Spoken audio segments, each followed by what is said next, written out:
Check करो, is it visible? Yes ma'am. Okay, सो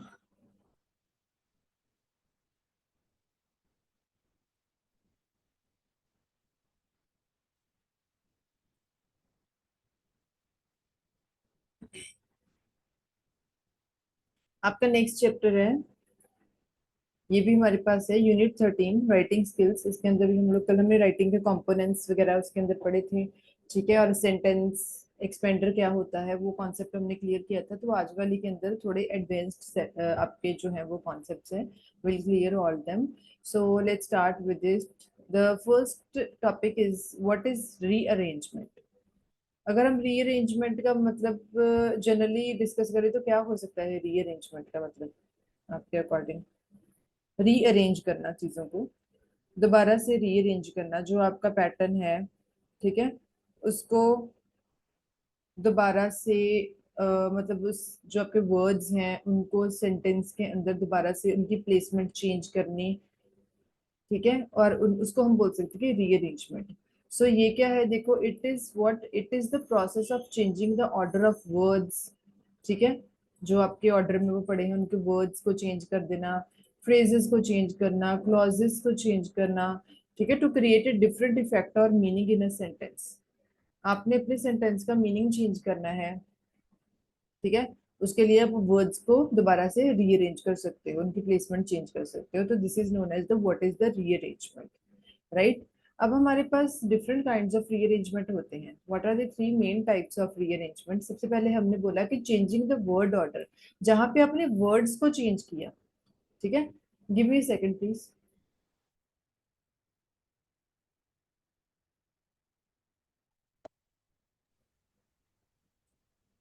सो सबसे पहले हमारे पास क्या है, चेंजिंग द वर्ड्स। जब आप वर्ड्स को चेंज करोगे, ठीक है, कोई वर्ड आपने किसी वर्ड को, कोई वर्ड आपका फर्स्ट नंबर पे था, आपने उसको एंडिंग पे लगाया, तो ऐसे आपने उसका कैसे मीनिंग चेंज किया? By changing the order of words you can change the meaning of the sentence. इसके बिना क्या हो सकता है, एडिंग और रिमूविंग द वर्ड्स। कोई वर्ड्स आपको लगता है कि मैं यहाँ पे रिमूव कर सकती हूँ, या फिर मैं इनके अंदर कोई और वर्ड नया ऐड करना, तो आप ऐसे भी उनको दोबारा से रीअरेंज कर सकते हो। या फिर changing the word form. Word form का मतलब क्या है कि आपने किसी वर्ड को एज अ नाउन यूज किया था, एडजेक्टिव यूज किया था, या एज एन एडवर्ब यूज किया था, तो इनको चेंज कर दो। जिसको आपने एज एन नाउन यूज किया था उसको एज एन एडवर्ब यूज करके देखो, तो उनकी फॉर्म चेंज करना। So what is the rearrangement? Rearrangement क्या है? Changing the order of the words in a sentence ना, to give it a different और the new meaning, that is known as the rearrangement. We have three types of the rearrangement. What are those? Changing the word order, और adding और removing the words, और changing the word form. तो ये आपको tips पे हो, ये तीन तरीके से हम लोग इनको अपने सेंटेंस को दोबारा से चेंज कर सकते हैं, ठीक है। वर्ड्स को वर्ड का ऑर्डर चेंज करके, उनको आगे पीछे करके, एडिंग और रिमूविंग द वर्ड्स, नए वर्ड्स ऐड करके, पुराने में से कोई डिलीट करके, और changing the word form, word की फॉर्म को चेंज करके, as a noun, as an adjective और एज एन एडवर्ब, उनको यूज करके भी हम लोग इसको रीअरेंज कर सकते हैं। अगर हम बात करें different techniques to rearrange the words, कौन सी टेक्निक्स है हमारे पास रीअरेंज करने की, वर्ड्स को रीअरेंज करने की? सबसे पहले हमारे पास क्या है, जैसे हमने अभी भी पढ़ा कि मोस्ट कॉमन टाइप क्या होती है, is to simply rearrange the order of the words in sentence, जो हमने अभी भी पढ़ा। फॉर एग्जाम्पल, जैसे हमने बोला the cat sat on the mat. अब इसको रीअरेंज करो, जैसे हमने यहाँ पे इसको दोबारा से कर दिया ऑन द मैट, अब ये बोल रहा है on the mat the cat sat. ये देखो, अब दोनों का थोड़ा डिफरेंट मीनिंग हो गया, हालांकि वर्ड्स वही हैं, ठीक है। हमने उनको थोड़े तरीके में हमने उनको चेंज कर दिया। इसका मतलब क्या है, ऑर्डर चेंज कर देना। किस ऑर्डर में थे और अब हमने उनको किसी और ऑर्डर में कर दिया। दूसरी क्या होती है, another technique is to change the structure of the sentence all together. उसको हमने स्ट्रक्चर चेंज कर दिया, ठीक है। स्ट्रक्चर चेंज करना कि पहले हमारे पास कोई क्वेश्चन, सॉरी, टॉप सेंटेंस कुछ और था, उसके बाद हमने उसको क्वेश्चन, उसके अंदर क्वेश्चन की फॉर्म में हमने उसको कन्वर्ट कर दिया, तो हमने उसका स्ट्रक्चर चेंज कर दिया बाय एडिंग और removing the words from the sentence, ठीक है। फाइनली उसके बिना क्या, you can also create the new sentences by combining the two और the more existing words, existing sentences, ठीक है। उनको वर्ड्स को मतलब एक जो आपका सेंटेंसेस पड़े हैं उनको कंबाइन करके उसके अंदर कोई और वर्ड ऐड करके, तो ये सारा कुछ आपके पास हो सकता है। मतलब बेसिकली रीअरेंज ही करना है आपने, उनका मीनिंग चेंज करना है एक डिफरेंट मीनिंग देने के लिए। तो ये हमारे पास कुछ इसके टेक्निक्स होती हैं।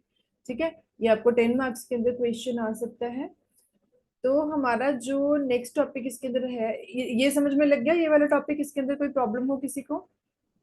ये हमारे पास टेक्निक्स नहीं है, क्लियर है ये वाला? Yes ma'am. अब हमारा नेक्स्ट जो टॉपिक है, ये इट्स क्वाइट इजी, ये भी इजी है। उन्होंने बोला है components of a good paragraph. आप कोई भी पैराग्राफ लिखने जा रहे हो तो उसमें कौन कौन से कंपोनेंट्स हो सकते हैं जिससे आपका पैराग्राफ जो है वो इफेक्टिव हो सकते हैं। यूनिटी हो सकती है, ठीक है, हमारे पास ऑर्डर हो सकता है, ठीक है, कोई कोहेरेंस हो सकता है, हमने कोहेरेंस कल पढ़ा था, कंप्लीटनेस हो सकती है। तो दीज आर द 4 कंपोनेंट्स, ये आपको टिप्स पे हो, यूनिटी, ऑर्डर, कोहेरेंस, कंप्लीटनेस। ठीक है, तो ये आपका कंपोनेंट्स हैं गुड पैराग्राफ के। यूनिटी का मतलब क्या होता है? देखो, यूनिटी होती है एक सेंटेंस के अंदर स्टार्ट होती है विद द सब्जेक्ट। जैसे हमने उस दिन ऑर्डर पढ़ा था, क्या था सेंटेंस फॉर्मेशन का फॉर्मूला, कोई बता सकता है? सेंटेंस फॉर्मेशन का फॉर्मूला क्या होता है? हमने फर्स्ट क्लास में ही पढ़ा था।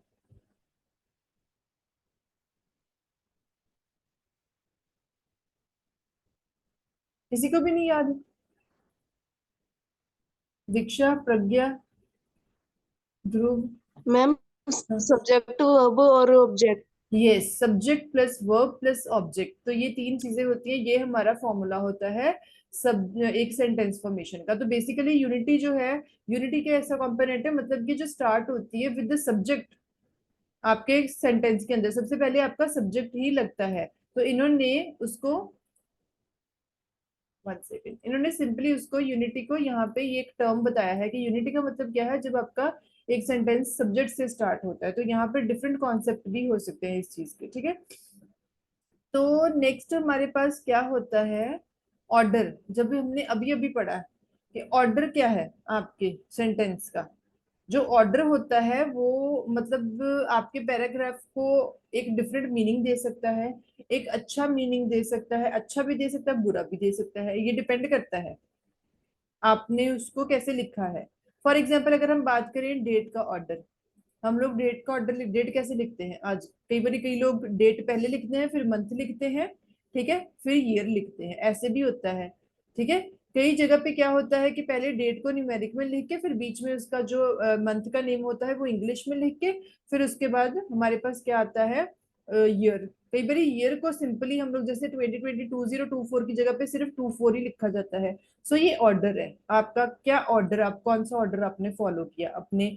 in a well ordered sentence people follow along easily the design you established, so ये डिपेंड करता है।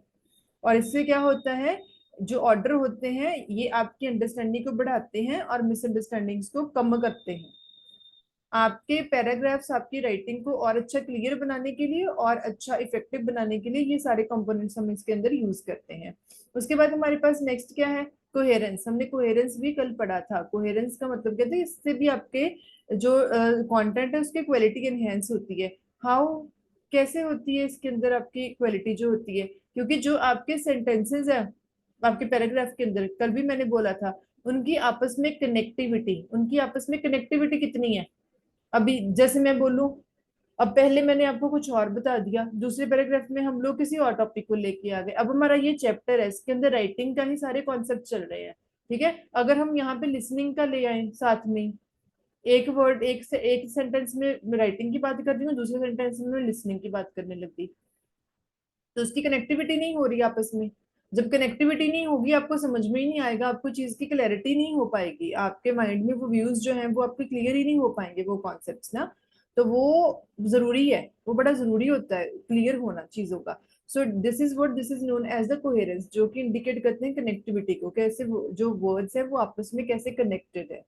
उसके बाद हमारे पास आती है कंप्लीटनेस। कंप्लीटनेस का मतलब क्या होता है कि आपके जो आपका पैराग्राफ है उसके अंदर जो चीजें चाहिए वो हैं कि नहीं है। ऐसा तो नहीं है कि कुछ मिसिंग है, या ऐसा तो नहीं है जिस चीज की जरूरत थी वो है नहीं, कुछ इररिलेवेंट पड़ा है। सो उसकी वेल डेवलपमेंट के लिए उसकी कंप्लीटनेस का होना बड़ा जरूरी होता है। ठीक है। If all words clearly and properly assistance the significance idea then your expression is complete.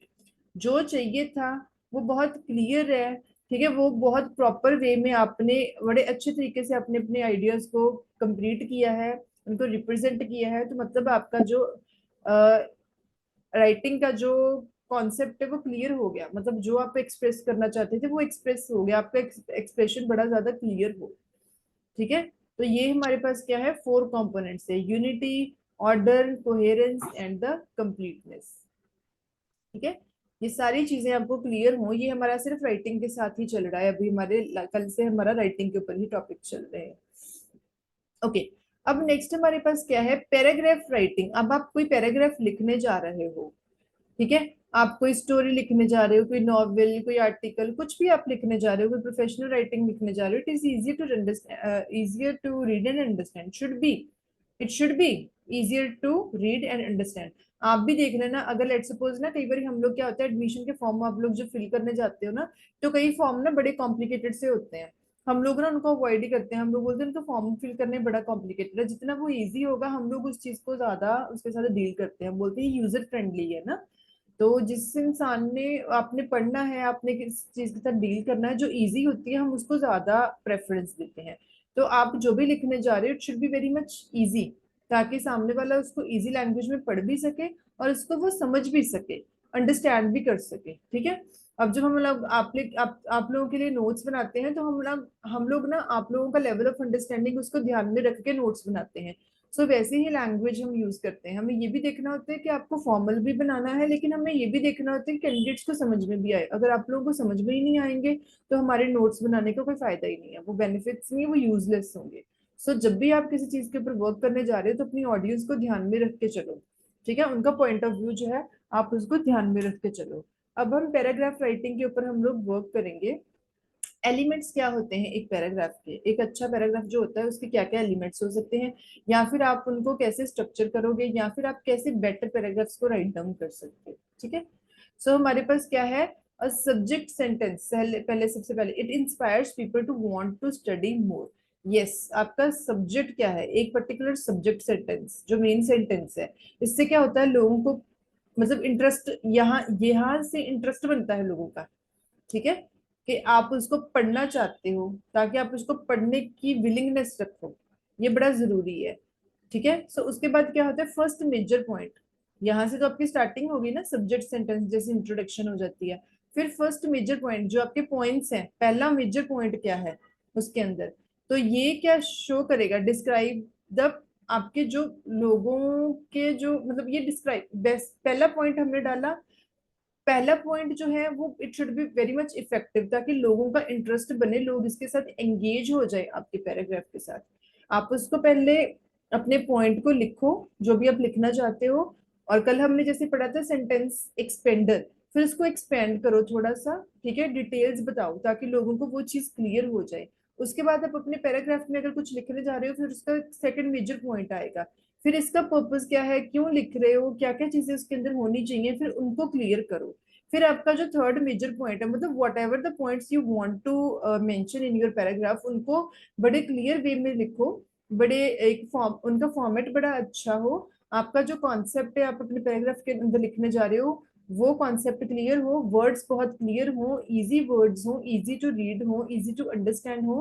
तो this is the main point, सबसे पहले आपका सब्जेक्ट सेंटेंस, मेन सेंटेंस, उसके बाद जो भी आपके पॉइंट्स हैं आपने अपने पैराग्राफ के अंदर उनको मेंशन किया, चाहे आपके पास एक पॉइंट है, दो पॉइंट है, तीन पॉइंट है, जितने आपके पॉइंट्स हैं आपने उनको कनेक्टिविटी दी। एंड में आप डालते हो कंक्लूजन। कंक्लूजन का मतलब क्या होता है, यहाँ पे आप पॉइंट्स नहीं डालोगे, what ever you have mentioned in your paragraphs ना, आप उसको यहाँ पे आके कंक्लूड करोगे, अपने आइडियाज को समराइज कर देना। ठीक है। यहाँ पे हमने जो बोला गया है आपके पैराग्राफ के अंदर, हम उसको सिर्फ यहाँ पे अमाउंट्स करेंगे, हम उसको एड्रेस करेंगे कि ये हमारा टॉपिक था। जैसे आप लोग कोई चैप्टर पढ़ने जाते हो, जब आप पढ़ते हो सबसे पहले इसकी इंट्रोडक्शन होती है, फिर उसकी मेजर बॉडी आती है चैप्टर की, है ना, चैप्टर के अंदर क्या था, फिर उसके बाद एंड में उसको थोड़ा सा कंक्लूजन के अंदर, मतलब उसका समरी बता दी जाती है, ये उसकी समरी है जिसके अंदर मेजर मेजर चीजें बताई जाती हैं, बस इसके अंदर कोई बहुत ज्यादा डिटेल के अंदर नहीं जाते। तो ये आपका पैराग्राफ राइटिंग का स्ट्रक्चर होता है। ठीक है, जो एलिमेंट्स होने चाहिए। उसके बाद हमारे पास सेंटेंसेस आते हैं। कौन कौन से sentences? Simple, compound and complex sentences, है ना। तो कौन कौन, तीन तरह के आपके पास सेंटेंस आएंगे। Simple sentence, compound sentence and complex sentence, ये तीन तरह के सेंटेंसेस होते हैं। सबसे पहले हम लोग क्लॉजेस करते हैं। मैंने फर्स्ट चैप्टर के अंदर आप लोगों को क्लॉज बताए थे, क्या होते हैं क्लॉजेस। सेंटेंस और क्लॉज के अंदर मैंने डिफरेंस बताया था आप लोगों को, क्या होता है डिफरेंस इसके अंदर। मैम जो मैम जो क्लॉज होते हैं वो इनकम्प्लीट होते हैं, वो कंप्लीट नहीं होता वो पूरा। जो हम्म। सेंटेंस होता है वो एक कंप्लीट मतलब वो शो करता है चीज। हाँ, सेंटेंस जो होता है एक इंडिपेंडेंट सेंटेंस है जिसके अंदर उसका एक पूरा मीनिंग क्लियर है ना, वो पूरा मीनिंग क्लियर। जैसे मैं बोलूं कि I have done with my work, जैसे मैंने यहाँ पे कंप्लीट बोल दिया कि I have done with my work, मैंने अपना जो मेरा काम था मैं वो उसको कर चुकी हूँ, तो यहाँ पे इसका कंप्लीट हो ही गया, है ना। अब हमने बोला था क्लॉज क्या होता है, वो जो इनकम्प्लीट सेंटेंस होता है, मतलब वो डिपेंड करता है, उसको अपनी कंप्लीटनेस के लिए एक सेंटेंस और चाहिए, तो वो कहीं ना कहीं इनकम्प्लीट होता है। तो हमारे पास क्लॉजेस, हमने उस दिन भी बताया था कि दो तरह के क्लॉजेस आ सकते हैं, इंडिपेंडेंट भी हो सकता है और डिपेंड भी हो सकता है। इंडिपेंडेंट क्लॉज है, जैसे मेन क्लॉज आ गया। जैसे हमने बोला कि वी वेंट होम, ये एक इंडिपेंडेंट क्लॉज है। अब वी वेंट होम, हम घर चले गए थे, ठीक है, हम घर गए, तो ये हमारा एक इंडिपेंडेंट क्लॉज आ गया। ठीक है, जैसे हमने बोला ये इंडिपेंडेंट है। अब अगर हम बात, ये देखो आपका independent clause, after we finished school, ये अभी एक डिपेंडेंट है, ये एक सबॉर्डिनेट क्लॉज है। अभी ये इसका मीनिंग यहाँ पे क्लियर नहीं हुआ। आफ्टर वी फिनिश्ड स्कूल, उसके अभी आप सोचोगे ना कि आगे क्या, तो ये इनकम्प्लीट है, डिपेंडेंट है, मतलब इसको अपनी, ये इसलिए डिपेंडेंट क्लॉज बोला गया है, इसको अपनी कंप्लीटनेस के लिए अभी एक और सेंटेंस चाहिए, चाहे छोटा सेंटेंस हो, अपनी, it is a dependent clause. तो ये हमारे पास दो तरह के क्लॉजेस होते हैं, ठीक है। तो अब हमारे पास तीन तरह के हमने सेंटेंसेस पढ़ने थे, तो कौन कौन से सेंटेंसेस आ सकते हैं। सबसे पहले होता है सिंपल सेंटेंस। देखो ये चीजें आपको बड़ी क्लियर हो, ये आपको आ सकती हैं 10 मार्क्स में बड़े आराम से। और ये वैसे भी इंग्लिश के आपका जो लैंग्वेज है इसके अंदर ये बहुत सिंपल कॉन्सेप्ट हैं। एक है हमारे पास सिंपल सेंटेंस, इन्होंने बोला है कि जो सेंटेंस, अब हमने सेंटेंस के अंदर क्लॉजेस को क्यों क्लियर किया, क्योंकि सेंटेंस का जो आपका मीनिंग यहाँ पे चैप्टर सॉरी टॉपिक स्टार्ट होने जा रहा है, उसके अंदर क्लॉजेस का कॉन्सेप्ट आएगा, तो you should be very much clear. ठीक है, आपको क्लियर होने चाहिए कि क्लॉजेस का मीनिंग क्या है। अब हमारे पास आया सिंपल सेंटेंस। सिंपल सेंटेंस क्या होता है, एक छोटा सा सेंटेंस है, ठीक है। तो ये it consist of just one clause, इसके अंदर एक क्लॉज हो सकता है, ठीक है।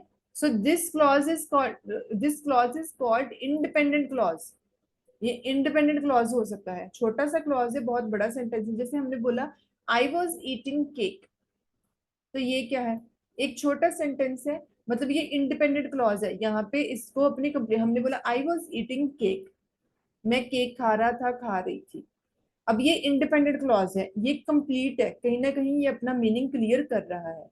The dog slept in the park, तो ये भी अपना मीनिंग क्लियर कर रहा है, तो it is what, it is an independent clause. तो this is also called a simple sentence. एक छोटा सा सिंपल सा सेंटेंस, इसके अंदर हमने बहुत बड़ी कोई कॉम्प्लेक्सिटी नहीं हमने यूज की, कोई हमने इसके अंदर, हमारे पास कोई कंजंक्शन नहीं है, ठीक है, हमने इनको जोड़ा है आपस में, तो ये एक सिंपल सेंटेंस है। अब अगर हम इसके ऑपोजिट कंपाउंड सेंटेंस की बात करें, एक होता है कंपाउंड सेंटेंस। कंपाउंड सेंटेंस में क्या होता है, it consist of two main clauses, इसके अंदर दो क्लॉज होंगे, these two clauses are linked together, ठीक है, ये आपस में लिंक किए जाते हैं विद द कंजंक्शन वर्ड्स।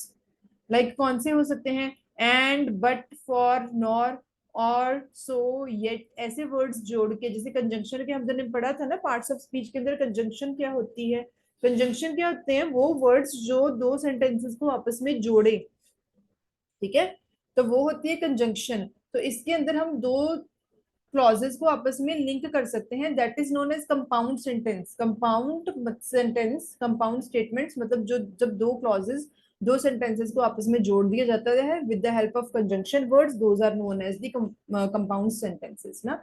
अब जैसे हमने बोला आई वाज ईटिंग केक, ठीक है, एंड आई लाइक्ड इट, ये देखो दो छोटे क्लॉजेस हैं, हमने इनको आपस में लिंक कर दिया with the help of and. ठीक है, तो ये क्या बन गया, ये कंपाउंड स्टेटमेंट है, कंपाउंड सेंटेंस, कंपाउंड स्टेटमेंट। ठीक है, अब हमने क्या बोला, देखो एक और सेंटेंस है हमारे पास, the dog slept in the park. ठीक है, the dog slept in the park yet it was given food. यहाँ पे येट को लगा के हमने इन दोनों को आपस में जोड़ दिया। अब हमारा एक और सेंटेंस है, I have to wake up early, right, I have to wake up early, और या फिर क्या होगा, आई विल बी लेट। ठीक है, आपको जल्दी उठना पड़ेगा, नहीं तो आप लेट हो जाओगे। तो हमने इनके अंदर ये जो कंजंक्शन के वर्ड्स हैं इनको लगा के हमने छोटे क्लॉजेस को आपस में जोड़ दिया। These are known as the compound statements. Complex, complex का मतलब ही ये होता है, कॉम्प्लेक्स का मतलब क्या होता है, जो चीज आसान ना हो, थोड़ी मुश्किल हो। ठीक है, तो इसमें अंदर क्या, it consist of one main clause, एक मेन क्लॉज होगा और एक इसके अंदर क्या होगा, सबऑर्डिनेट क्लॉज होगा ना। For example, I was eating cake. ठीक है, ये आपका एक पहला क्या है हमारे पास, क्लॉज है, आई वॉज ईटिंग केक। ठीक है, वेन हमने बोला जब, it was raining, when it was raining. अब देखो, आई वॉज ईटिंग केक, ये देखो जब हमने बुलाया, हमने यहाँ पे टाइम बताया। अगर आप इसको अलग कर दो, अगर मैं इसको इस सेंटेंस को अलग कर दूं, इट वॉज रेनिंग, तो ये इनकम्प्लीट है ना, सबऑर्डिनेट क्लॉज। इसको अपनी कंप्लीटनेस के लिए एक और सेंटेंस की जरूरत है, दैट इज व्हाट हमारे पास, 1 सेकेंड। तो हमें ये सेंटेंस की जरूरत है, तो यहाँ पे ये इंडिपेंडेंट क्लॉज है, I was eating cake, simple sentence independent. It was raining, ये सबऑर्डिनेट क्लॉज है, इसको अपनी कंप्लीटनेस के लिए दूसरा सेंटेंस चाहिए। ठीक है, तो ये हमारे पास क्या है, डिफरेंट टाइप्स ऑफ सेंटेंसेस है। तो ये आपको क्लियर हो, 3 टाइप्स ऑफ सेंटेंसेस होते हैं और 2 टाइप्स ऑफ आपके पास क्या होते हैं, क्लॉजेस होते हैं, राइट। सो ये हमारे पास आज का चैप्टर था जिसके अंदर था आपका राइटिंग स्किल्स। ठीक है, अब इसके अंदर कोई प्रॉब्लम हो आप लोगों को आज वाले चैप्टर के अंदर,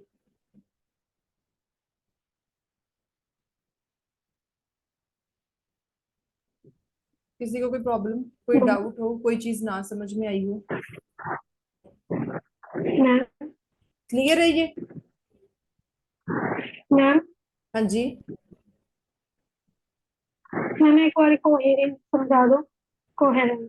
कोहेरेंस, कोहेरेंस का मतलब ये होता है हाँ जी। कि, देखो कोहेरेंस का मतलब ये होता है कि आपके जो आप लिख रहे हो, आपके जो आइडियाज हैं, आपके जो व्यूज हैं, मतलब whatever you are writing ना, उनकी आपस में लिंकिंग हो रही है, वो आपस में जुड़े हुए हैं, आइडियाज जुड़े हुए हैं उनके। अब जैसे हम लोग जनरली टॉक कर रहे हैं ना, हम लोग बात ही कर रहे हैं आपस में। अब मैं आप लोगों को कल का अपना एक्सपीरियंस बता रही हूँ ना, एकदम से कि हाँ मैं बोल दूं कि हाँ मेरा कल ऐसे दिन था, हम लोग यहाँ गए थे और फिर हमने ये किया, फिर हम उसके बाद हम लोग यहाँ पे गए, फिर हमने लंच किया, फिर हमने उसके बाद यहाँ पे सेमिनार अटेंड किया, फिर ऐसे हुआ। अब उसके बीच में ही मैं किसी मूवी की स्टोरी स्टार्ट कर दूं या किसी और चीज की, मतलब उनकी आपस में लिंकिंग नहीं ना हो रही, तो लिंक हम लोग बोलते हैं कि ये क्या हुआ अचानक से, ये बीच में ये क्या टॉपिक शुरू हो गया। तो चीजों की लिंकिंग है आपस में कि नहीं है। ठीक है, अब मैं आपको टॉपिक दे रही हूँ, लेट्स सपोज अगर मैंने आपको कोई टॉपिक दे दिया कि डिस्क्राइब योर फेवरेट मूवी ना, डिस्क्राइब योर फेवरेट मूवी, ये आपका टॉपिक है। मैंने इसके आपको ना 4 पॉइंट दे दिए, व्हाट इट इज, कौन सी है, when did you watch it, कब आपने देखा था, and whom did you watch it with, किसके साथ आपने ये मूवी देखी थी, and explain why it is your favourite movie. तो ये मेरे पास सीक्वेंस है क्वेश्चन का। अब आप गए, आपने बोल दिया ये मूवी थी, ये वाली मूवी थी, फिर आपने उस मूवी के बारे में बात की, लेकिन अचानक से आप एंड में आ गए, ये मेरी फेवरेट है, उसके बाद आप चले गए कि कब आपने देखी थी, पहले कॉन्सेप्ट पे आ गए। तो ये लिंकिंग नहीं ना हुई, उनकी आपस में कनेक्टिविटी होनी जरूरी है चीजों की। कनेक्टिव कितना कनेक्ट है, कितने अच्छे तरीके से आपके सेंटेंसेस एक दूसरे के साथ कनेक्ट हैं। अब जैसे हम लोग पढ़ते आ रहे हैं, आप लोगों का ये जो सब्जेक्ट हमारा चल रहा है, ठीक है, ये जो हमारा सब्जेक्ट चल रहा है, इसको हम अब हमने सबसे पहले स्टार्ट किया था सेंटेंस से कि अल्फाबेट क्या होता है, फिर हमने पढ़ा वर्ड क्या होता है, फिर हमने पढ़ा सेंटेंस क्या होता है, फिर हमने पार्ट्स ऑफ स्पीच पढ़े, फिर हम धीरे धीरे बड़े कॉन्सेप्ट्स पे आए। ठीक है, तो इनकी आपस में अब जैसे आज हमने क्लॉज पढ़ा, हमने क्लॉज हमारे इस टॉपिक में आना था, इस चैप्टर में आना था, दैट्स वाई हमने आपको पहले क्लॉज क्लियर करवा दिया। ये ना हो कि आज मैं आपको क्लॉज पढ़ाऊं तो आपके दिमाग में यही, आपको यही ना पता हो क्लॉज है क्या, राइट? तो आज आपको क्लियर था कि हाँ जी क्लॉज ये होते हैं, तो मतलब कि चीजों की आपस में कनेक्टिविटी है। ठीक है, कनेक्शन होना आपस में, ये हमारे पास क्या होता है, आपका कोहेरेंस होता है। ठीक है, कल मैंने पढ़ाया था कोहेरेंस एंड कोहेजन जो होता है, ये दोनों ना कॉन्सेप्ट, वैसे कोहेरेंस एंड कोहेजन जो होता है ना, ये दो कॉन्सेप्ट होते हैं। जैसे कोहेरेंस में जो आपको बता दिया लिंकिंग है कि नहीं है, ठीक है, और कोहेजन में ऐसे भी आ सकता है कि हाँ जी क्या होता है, कल भी मैंने बताया था कि डिपेंडेंसी कितनी है। ठीक है, अगर एक चीज अफेक्ट होगी उसका असर दूसरे के ऊपर भी होगा, होगा कि नहीं होगा, तो ये वो होती है कोहेजन, कितना डिपेंडेंट है एक मॉड्यूल दूसरे मॉड्यूल के ऊपर, एक सेगमेंट दूसरे सेगमेंट के ऊपर कितना डिपेंड करता है। ठीक है, अब जैसे आपने लेट सपोज आप और आपकी सिस्टर हो, लेट सपोज आप लोगों के पास एक कन्वेंस है, एक एक्टिवा है, ड्राइविंग सिर्फ आपको आती है, आप घर से बाहर जाओगे तो आपकी सिस्टर क्लास अटेंड करने जा पाएगी। ठीक है, अब अगर आप नहीं जा रहे हो तो आपकी सिस्टर भी नहीं जा पाएगी, इसका मतलब कि वो आपके ऊपर dependent, this is known as the cohesion. आप अगर नहीं जा रहे हो तो उसका इफेक्ट आपकी सिस्टर के ऊपर भी हो रहा है, डिपेंडेंसी, कोहेरेंस, ये सॉरी ये कोहेजन होता है। कोहेरेंस का मतलब कनेक्टिविटी, कोहेजन का मतलब डिपेंडेंसी कितनी है, एक चीज दूसरे के ऊपर डिपेंड करती है। ठीक है, तो ये हमारे पास आ जाती है कोहेजन। ठीक है, लग गया समझ में? यस तो मैम। हमारा ये वाला चैप्टर यहाँ पे खत्म हो गया। मेरे मीटिंग का टाइम एंड होने वाला, मैं लिंक दोबारा शेयर कर रही हूँ, सारे जने दोबारा ज्वाइन करो।